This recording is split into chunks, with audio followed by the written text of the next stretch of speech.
Et bonjour à tous, bonjour à toutes. Je vous retrouve donc comme chaque semaine et cette fois-ci, la thématique qui me tient énormément à cœur, c'est de reparler encore et toujours de la haute sensibilité.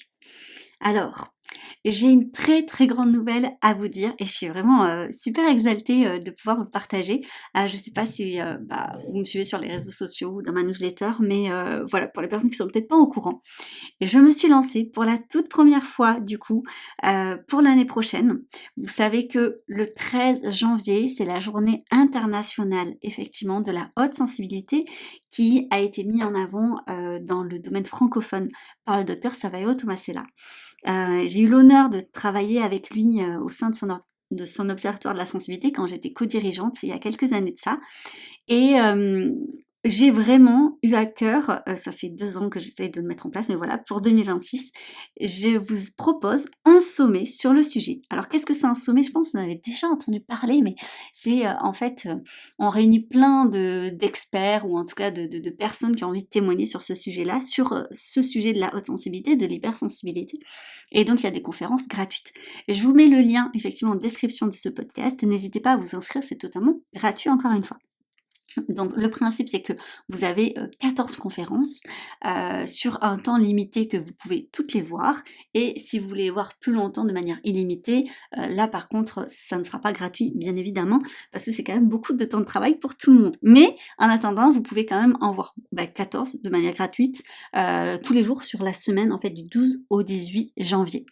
Et je vous proposerai également, si vous voulez, un pack, parce qu'en fait les intervenants ont souhaité offrir en plus un bonus en fait de leur temps ou de leur expertise en plus pour les personnes qui souhaitent effectivement en bénéficier. Donc je suis tellement contente, ça y est, en 2026 de vous proposer ça pour parler de la sensibilité. Donc j'aimerais dans ce podcast revenir sur certaines bases. Bon, vous allez voir que dans le sommet, on y revient aussi parce que l'intérêt, c'est de bien comprendre ce que c'est la sensibilité, ce qu'elle n'est pas. Et je crois que là-dessus, ah là là, on a encore beaucoup de progrès à faire. Je suis toujours chagrinée de voir qu'en France, c'est encore un sujet à débat. Bon, moi, j'en vis au Royaume-Uni depuis quelques années déjà, depuis 6 ans. Et l'hypersensibilité comme une neuroatypie, c'est plus du tout un sujet de discussion, hein. C'est-à-dire qu'il n'y a pas de débat de savoir si ça existe ou ça n'existe pas. Je veux dire, tout le monde est d'accord pour se dire que ça existe, et ça va même au-delà. Il faut savoir que les gens, ils sont formés. Le personnel médical comme le personnel éducatif sont formés en fait aux neuroatypies, et notamment en fait à la haute sensibilité. Je peux vraiment en témoigner. Alors, est-ce que ça veut dire que tous les professionnels savent? Non, peut-être que vous en trouverez qui ne savent pas, mais je pense que ça reste vraiment minoritaire.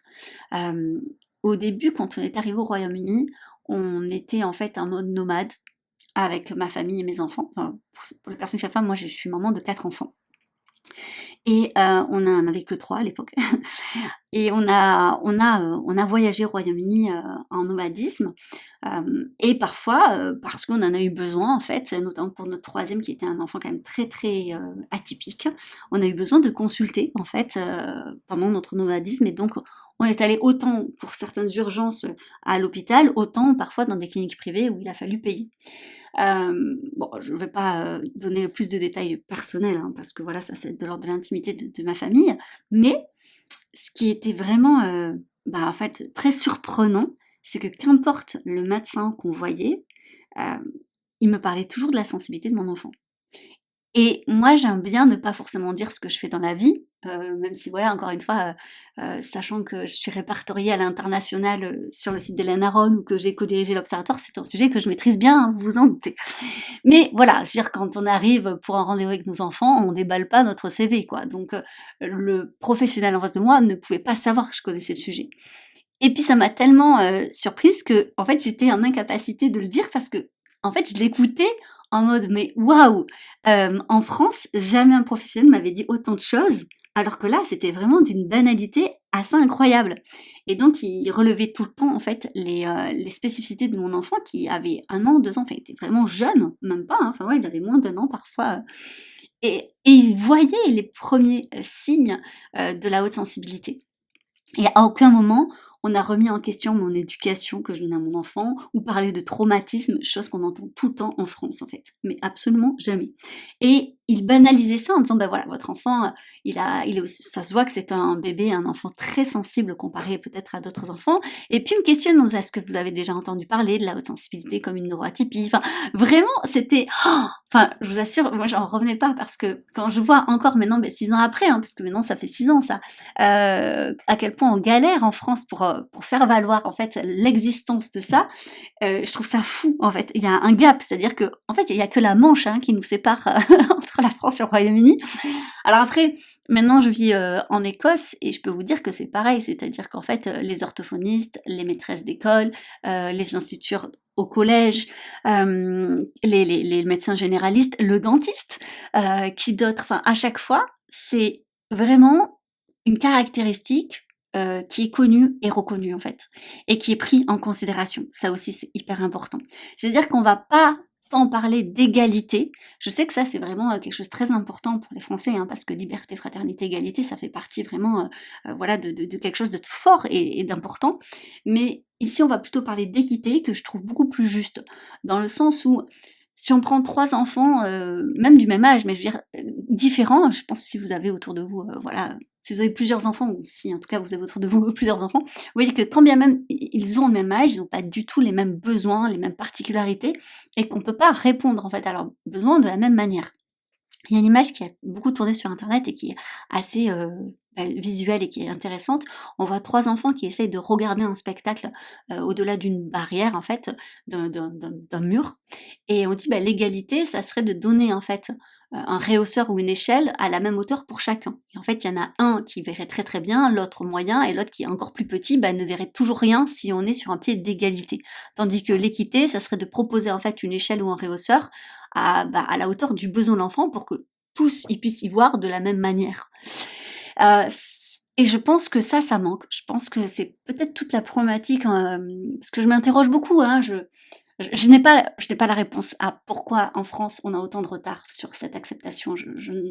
J'ai plein de théories, mais je n'ai pas la vérité, enfin, vous en doutez bien. Mais je pense que ça, le fait qu'on ne soit pas dans cette histoire d'équité mais d'égalité, ça nous amène à nier la différence. Quand on est dans vraiment, on veut l'égalité pour tous, eh bien, on part du principe que tout le monde a les mêmes besoins, qu'on doit donner la même chose à tout le monde. Et ça, c'est un peu problématique, parce qu'on est tous différents. Qu'on soit atypique ou non, on est tous uniques, on est tous singuliers, et en même temps, on est tous pareils aussi. Hein. Je dirais, c'est pas parce que vous êtes neuroatypique que vous êtes vraiment totalement différent. Hein. Vous avez aussi plein de points communs avec les personnes neurotypiques, bien évidemment. Donc le sujet de la haute sensibilité, comme je disais, c'est un non-sujet là où je vis. Et je pense que la manière dont on vit notre neuroatypie, notre sensibilité, dépend aussi de l'environnement. C'est un sujet anthropologique. Je pense que ça aussi, en France, on en fait un sujet de santé mentale. C'est quand même problématique là encore, parce que du coup, on mélange tout. Et c'est pour ça, peut-être, et c'est une des théories que je propose, je dis bien que je propose, c'est-à-dire que vous allez entendre de nombreux thérapeutes, de nombreux psys qui vont dire que la sensibilité, derrière, il y a certainement des traumas, qu'il y a peut-être des troubles neurodéveloppementaux. Et c'est vrai, je tiens à le dire, c'est vrai, hein, dans beaucoup de cas, ça peut être le cas, bien entendu. Mais c'est pas parce que, en fait, vous avez vu des fois des chevaux qui sont blancs que tous les chevaux sont blancs, en fait. Je pense qu'il y a un biais aussi dans le sens où quand on va consulter en thérapie, voir un professionnel de la santé mentale, c'est qu'effectivement, on a un besoin par rapport à ça. Donc il y a déjà un petit biais de leur côté à eux. Parce que les neuroatypies, notamment le HPI et le HPS, donc ce qu'on appelle la haute sensibilité, mais que en France, ça a été traduit par hypersensibilité, et c'est une erreur linguistique. Parce que le mot hypersensibilité, je fais une parenthèse dans une parenthèse, désolée, mais au départ, c'était un terme qui a utilisé et qui est encore usité dans le médical, pour dire qu'on a une hypersensibilité dans le sens où on a une sensation qui est trop forte et qui n'est pas normal en fait, et qui va être important de le prendre en considération dans le diagnostic médical. Et donc, ça a été traduit comme ça, mais le terme anglais c'est highly sensitive person, donc c'est les personnes hautement sensibles. Aujourd'hui, on va parler de potentiel parce que c'est quelque chose, en fait, c'est une sensibilité avantageuse. C'est-à-dire, la sensibilité avantageuse, c'est vraiment une des caractéristiques qui est ancrée dans cette neuroatypie de l'hypersensibilité, dans le sens où non, ce n'est pas négatif. Et non, tu n'es pas censé souffrir de ton hypersensibilité. Et ça, c'est hyper important. Et c'est vrai que le mot hypersensibilité a une connotation très négative parce qu'il y a le mot hyper, donc ça renvoie à quelque chose où c'est trop. Et les personnes qui ont tendance à souffrir, je pense qu'elles ont, je le vois même sur les réseaux sociaux, elles ont trop tendance à utiliser cette caractéristique pour expliquer leur mal-être. Par exemple, les personnes qui sont très susceptibles vont dire bah, je suis hypersensible, je suis susceptible parce que je suis hypersensible. C'est faux. Les personnes qui vont dire bah, moi je suis voilà très anxieuse, elles vont dire bah, c'est parce que je suis hypersensible. C'est faux aussi en fait. Je pense qu'il y a un amalgame parce que c'est peut-être plus simple et je le conçois. Hein, c'est peut-être plus simple de dire c'est parce que je suis hypersensible que peut-être d'aller chercher la cause qu'il y a derrière. Et j'entends et je comprends tellement aussi, et même je compatis avec les professionnels, les thérapeutes qui disent mais qu'ils en ont marre parce qu'en fait derrière il y a des personnes qui veulent, qui vont juste dire bah non mais moi je suis hypersensible donc c'est comme ça, je peux pas changer, alors que derrière il y aurait réellement un travail à faire en thérapie pour leur santé mentale, pour qu'ils aillent mieux en fait. Ça oui c'est une réalité, ça c'est vrai. On peut pas le nier. Je pense qu'il y a des gens effectivement qui auront, et moi je le vois encore sur les réseaux sociaux, qui vont prendre une caractéristique de leur personnalité et qui vont me dire est-ce que c'est parce que je suis hypersensible que je suis comme ça? Absolument pas. On peut jamais. Déjà, toutes les personnes hypersensibles ne se ressemblent pas. Et elles ont pas toutes la même personnalité, elles ont pas toutes les mêmes besoins. Il y a des personnes hypersensibles qui ne pleurent pas tout le temps et qui même pleurent pas quasiment pas en fait. Et elles sont quand même hypersensibles. Donc il y a plein de manières d'être hypersensible, comme il y a plein de manières d'être HPI, comme TDAH, voilà.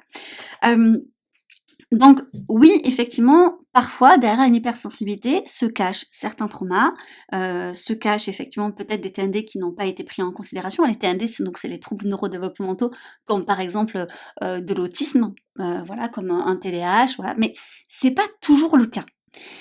Et je crois que comme on en a fait un sujet sentimental, donc là je referme les tiroirs pour revenir au début de ma boucle, c'est aussi pour ça qu'on ne comprend pas ce que c'est.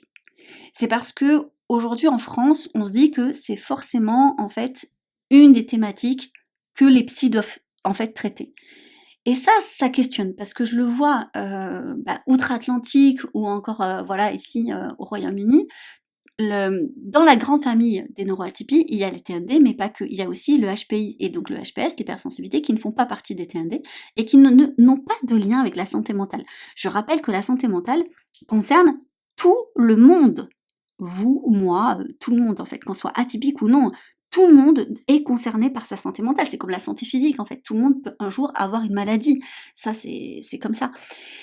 Mais le HPI et le HPS sont plutôt, on va dire, des vecteurs qui vont compenser en fait certaines difficultés. On se rend compte que les personnes HPS, malgré ce qu'on entend dire, ont quand même une grande résilience, ont une plus grande résilience. Ce sont des êtres qui ont une grande capacité de remise en question, qui vont beaucoup réfléchir sur eux en général, et qui sont d'ailleurs souvent très précautionneux, ou en tout cas qui veulent l'être, parce qu'on peut ne pas toujours l'être, avec leur santé mentale. Ils sont plus à même de demander de l'aide et donc d'aller consulter. Et ça, c'est quand même des points forts, notamment dans la résilience, de savoir quand demander de l'aide, avoir cette facilité aussi à aller chercher les bonnes personnes. Est-ce que tous les hypersensibles y arrivent? Non. Encore une fois, ne faites pas une généralité. On voit majoritairement que c'est une capacité. Mais encore une fois, je fais que me répéter, mais une personne hypersensible qui aurait un vécu traumatique, qui a vécu des choses difficiles, qui serait pas dans un environnement bienveillant à l'écoute, bien évidemment que cette personne, c'est beaucoup plus dur d'avoir de la résilience en fait, parce qu'il y a peut-être aucune main tendue ou qu'il a des difficultés, qu'il n'a pas eu l'habitude en fait d'attraper les mains qu'on lui propose. Donc encore une fois, tout est une histoire. Moi, je dis souvent que les neuroatypies, les caractéristiques comme ça, elles sont colorées en fait, avec qui nous sommes, avec notre histoire, avec les rencontres qu'on fait, avec les expériences, avec plein de choses. Donc, on va revenir à la base. La sensibilité, oui, elle existe. Chaque être humain, et je vais même aller plus loin, chaque être vivant possède sa sensibilité, et on a des études qui ont été faites sur les fleurs qui peuvent être sensibles. Est-ce que c'est la même? Pas exactement, mais c'est une sorte de sensibilité, on est d'accord. Mais quand on parle d'hypersensibilité dans le cadre de la neuroatypie, et donc pour reprendre un terme qui est plus scientifique, de haut potentiel sensible, là, c'est différent. Tout le monde n'est pas effectivement hypersensible. On estime que c'est à peu près, allez, un quart de la population. À savoir le pourquoi certaines personnes le sont ou ne le sont pas. Ça, c'est une grande question que beaucoup de professionnels se sont posées.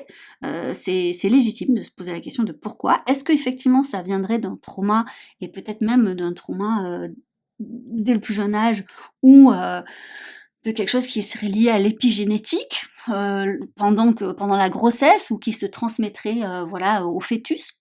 On n'a pas la réponse. En fait, on n'a pas la réponse. Donc on peut faire plein de théories, plein d'hypothèses, on n'a pas la réponse. Donc je trouve que c'est frustrant d'entendre certains professionnels tout remettre en question. Ça aussi, je l'entends des fois dans certains gros podcasts et tout, que j'ai pu entendre, que je peux écouter parce que je trouve intéressant aussi, même moi pour savoir, parce que comme je vis plus en France, des fois je me sens un peu, j'avoue, un peu à côté de tout ce qui se passe en France. Donc voilà, même si beaucoup vous me faites des retours, mais pour moi c'est important quand même de suivre un peu l'actualité. Et donc j'entends encore certains gros podcasts, et des personnes qui font un travail au demeurant que vraiment super en fait. Moi en tout cas c'est pas mon truc de critiquer, hein, je pense que vous l'avez compris. Je les entends en fait critiquer certaines études scientifiques et je trouve ça bien. C'est vrai que c'est important d'avoir un sens critique, et en France on a quand même un vrai sens critique et c'est bien. Par contre, je trouve vraiment choquant, j'avoue, quand c'est des personnes qui ont fait je vais le dire direct, mais qui ont un master professionnel, donc même pas un master recherche, en psychologie, qui ont 10 ans d'expérience, et qui remettent en question en fait des études qui ont été faites et qui ont été encadrées et qui ont été en fait validées par des pairs et donc des chercheurs, donc des gens dont c'est le métier de faire de la recherche. Et ça veut pas dire qu'ils sont pros ça veut pas dire qu'ils peuvent pas faire d'erreurs en fait. Je veux dire bien évidemment que l'erreur est humaine, mais je veux dire quand on critique une étude, il faut comprendre que l'étude, elle n'a pas été menée par une personne toute seule dans son coin. Une étude qui a été publiée, c'est souvent une équipe de chercheurs, en fait, qui a fait une étude. Et cette étude, pour qu'elle soit publiée, il faut qu'elle passe, en fait, sur un banc d'essai, en fait, comment je pourrais le simplifier. Il faut qu'elle soit, si vous voulez, revalidée par d'autres équipes de chercheurs. Et alors, vous connaissez peut-être pas le milieu de la recherche, mais moi qui ai fait un master en recherche, je peux vous assurer que c'est très compliqué parce qu'il y a beaucoup de compétition en réalité entre les chercheurs, parce que tout le monde veut que son nom soit publié en fait, et donc il y a une question d'ego, et parce que c'est une reconnaissance dans ce milieu-là. Donc en général, si l'étude, il y a une moindre faille, elle ne sera pas du tout publiée en fait. C'est parce que les autres, ils vont justement illégitimer l'étude. Donc et quand on n'a pas qu'une seule étude sur la haute sensibilité, mais qu'on en a plein, et ce depuis 30 ans, je n'arrive toujours pas à comprendre qu'il y ait des gens qui disent « Alors moi, qui ai mon master pas du tout en recherche et qui suis dans la pratique et pas du tout dans la recherche, je vous dis que c'est n'importe quoi, je vous dis que c'est pas légitime et je vous dis que ça n'existe pas. Parce que de mon expérience, de ce que j'ai vu, enfin voilà. Et ça, je trouve, et ça, je me dis vraiment, ça, c'est ce qu'on appelle à l'étranger l'arrogance à la française. Et je vous assure qu'on a vraiment une réputation de personnes arrogantes à l'étranger. Si vous interrogez même, si vous avez des amis belges ou suisses, voilà, demandez-leur. Vraiment, il y a des expressions comme ça pour dire que les Français sont très arrogants. Et c'est vrai, et je pense qu'on peut pas le nier, c'est vrai. Autant ça nous permet, je pense, de faire de grandes choses parce qu'on est très exigeant et donc on a un savoir-faire dans beaucoup de choses qui est super positive, hein, vraiment. Encore une fois, mon but c'est pas du tout de. Moi j'aime beaucoup ma culture française, c'est super, mais voilà, dans toutes les cultures il y a du plus et il y a du moins, on va dire. Mais là vraiment, à chaque fois que je vois ça, je me dis mais là on est sur de l'arrogance, mais totale. Et le problème, c'est que ça ne fait pas avancer le sujet, voilà, et que ça me frustre énormément. Alors heureusement, c'est pas tous les professionnels, encore une fois, parce qu'il y en a beaucoup, qui se sont formés et qui évoluent là-dedans, et je trouve ça génial. Mais d'autres, on peine à avancer, et c'est pour ça aujourd'hui encore que vous avez du mal à trouver, je pense, des professionnels qui sont correctement formés, des professionnels qui vont légitimer ce que vous ressentez, des professionnels qui sont en capacité de comprendre réellement ce que vous ressentez, et qui seront aussi, qui auront également l'expertise et la possibilité de faire en fait la distinction entre ce qui est de l'ordre de la neuroatypie et ce qui est de l'ordre possible en fait d'une TND, d'un trouble, d'un trauma en fait, qui sauront faire cette différence, qui ne mélangeront pas tout et qui jetteront pas le bébé avec l'eau du bain. On avait quand même certains pros, hein, certains docteurs en psychologie quand même français, qui ont essayé de faire bouger les choses et qui font bouger des choses, et je les en remercie, vraiment un grand merci à eux. Parce que oui, ça existe, parce que je sais que là encore, il y a un petit billet de confirmation dans le sens où j'ai beaucoup de personnes qui vont venir se plaindre à moi en disant ouais, tel professionnel m'a dit ça, ça, ça, et je comprends parce que quand on n'est pas content, c'est là où on s'exprime le plus. Mais j'ai aussi des personnes qui me disent qu'ils ont trouvé un psy génial, qui les ont vachement accompagnés, qui lui ont permis d'aller mieux, de mieux se comprendre, et franchement, c'est trop bien. Donc je suis vraiment très contente là-dessus. Donc comme je disais, j'ai quand même su réunir des professionnels qui sont formés, qui sont en capacité de vous faire des super retours, des retours scientifiques, très cadrés en fait sur ce que c'est, ce que ça n'est pas la haute sensibilité, et c'est dans le sommet dont on va en parler, et j'ai vraiment hâte, voilà, que vous puissiez vous régaler de ces échanges-là. Donc vous pouvez vous inscrire gratuitement. Il y en aura 2 par jour à partir du 12 au 18 janvier en fait, que vous pouvez voir 2 vidéos par jour. Donc parfois c'est des docteurs en psychologie, parfois des psychologues, parfois il y a aussi des coachs, des thérapeutes ou des personnes qui ont juste envie de partager leur manière de voir les choses, de vivre les choses. J'ai trouvé que justement, encore une fois, comme c'est pas un sujet de santé mentale, pour moi je voulais pas le fermer comme on peut le faire en France, seulement avec des psys. Oui, ils sont là parce qu'ils peuvent vous apporter aussi des choses très importantes, mais en fait, par exemple, à l'international, vous sachez que en fait, c'est un sujet pluridisciplinaire, et tous les professionnels ont la possibilité de se former et d'accompagner les personnes hautement sensibles sur des sujets qui sont différents, comme par exemple, on a des coachs qui sont spécialisés dans l'accompagnement professionnel. Le fait qu'ils connaissent bien les profils atypiques et notamment hypersensibles, ils peuvent prendre ça en considération dans leur accompagnement professionnel. Pareil pour certains profs, moi je sais que les profs de mes enfants connaissent ça, et ils le prennent en considération dans l'accompagnement, dans les méthodes pédagogiques, c'est vraiment pris en considération. Alors quand je dis ça, je sais que je fais rêver, et je suis vraiment désolée pour les personnes qui auraient adoré que leurs enfants puissent bénéficier de ça.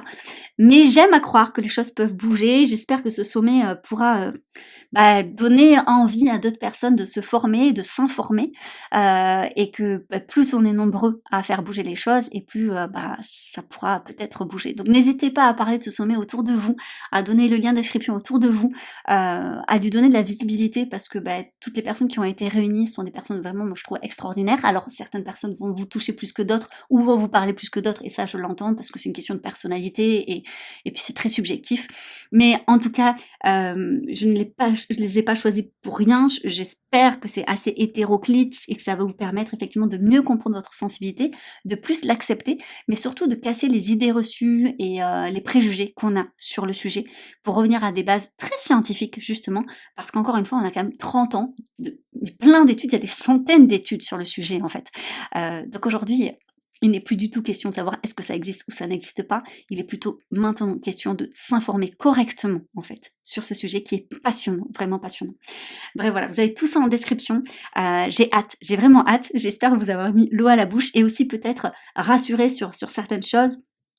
Mais on a besoin de vous. On a besoin de vous, on a besoin de tout le monde pour faire bouger les mentalités.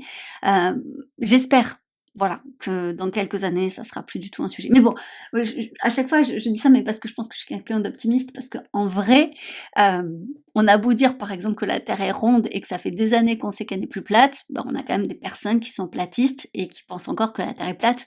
Donc bon, j'aurai toujours, en fait, des gens qui viendront me dire que ça n'existe pas, bien évidemment, mais c'est comme ça. Je pense qu'ils en ont aussi peut-être besoin. Je me dis que c'est peut-être ça aussi. Quand on a autant d'études qui nous disent que ça existe et de comment ça fonctionne, et qu'après tout, il y en a qui vont aller gratter le détail et qui vont tout remettre en question, parce que à ce moment-là, il y avait peut-être effectivement un détail à gratter et que je trouve intéressant, parce qu'encore une fois, je trouve que c'est important d'avoir ce sens critique et dire peut-être dans cette étude, par exemple, ça n'a pas été fait avec assez de personnes, ou c'est pas une étude en fait sur assez longtemps. Tout ça, franchement, c'est tellement entendable et c'est vrai en fait. Et les chercheurs, en fait, il faut savoir que les chercheurs eux-mêmes en ont conscience, et qu'ils essayent justement de pallier à ça et de faire toujours mieux. Et enfin voilà. Mais là, on n'a pas juste 3-4 études, quoi. On en a des centaines. Donc, je pense qu'à un moment donné, les gens qui veulent pas y croire, c'est qu'ils ont besoin de pas y croire. Et qui je suis moi pour les obliger? Absolument personne. Par contre, c'est un peu frustrant. qu'ils empêchent les autres d'avancer sur ce chemin-là. J'ai envie de dire, si tu penses que la Terre est plate, d'accord. Si tu as envie, besoin de croire ça, c'est ta réalité, et je te l'accorde, j'ai aucun problème. Par contre, laisse peut-être les autres aussi vivre leur vie et penser que la Terre n'est pas plate, voilà, tout simplement. Je vous souhaite en tout cas une bonne semaine, j'espère que ça vous aura permis peut-être de remettre les choses à plat par rapport à certaines questions que vous avez sur l'hypersensibilité. Je vous avais fait des podcasts aussi sur qu'est-ce que c'est, qu'est-ce que ça n'est pas, donc vous pouvez revenir sur les anciens podcasts.